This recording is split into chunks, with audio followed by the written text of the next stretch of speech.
धाराशिवमध्ये पावसाने अक्षरशः कहर केलाय। परांडा तालुक्यामध्ये 131 नागरिक पुराच्या पाण्यात अडकलेत। एकूण 131 नागरिक हे अडकल्यामुळे हेलिकॉप्टरच्या सहाय्याने देवगाव आणि नरसाळी इथे रेस्क्यू ऑपरेशन सुरू करण्यात आले।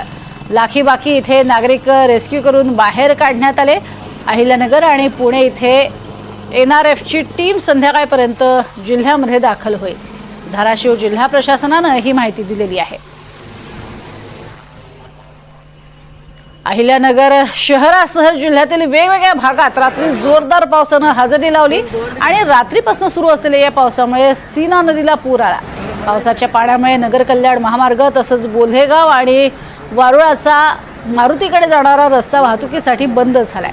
तर शिवाजीनगर रोड, नालेगाव आणि बोल्हेगाव या भागात जनजीवनावरती परिणाम झालाय। यंदाच्या पावसाळ्यामध्ये सीना नदीच्या पुलावरनं पाणी वाहण्यासाठीची ही तिसरी वेळ आहे आणि त्यामुळे हा रस्ता वाहतुकीसाठी तिसऱ्यांदा बंद झालाय।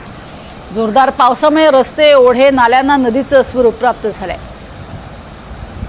तो सोलापूर जिल्ह्यात सुद्धा अक्कलकोट तालुक्यात वागदरी गावात मुसळधार पावसानं नाल्याला प्रचंड पाणी आलंय। तर दिवसभर चरून संध्याकाळी परतणाऱ्या शेळ्या नाल्याच्या एका बाजूला अडकल्या होत्या। यावेळेला ग्रामस्थांनी शक्कल लढवली आणि शेळ्यांसाठी मानवी साखळी तयार केली आणि या शेळ्यांना नाल्याच्या दुसऱ्या बाजूला अशा पद्धतीने सोडलं।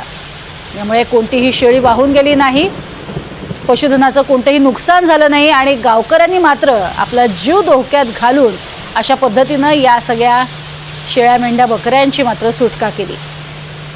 त्यामुळे अक्कलकोटमधल्या या नागरिकांचं कौतुक होतंय।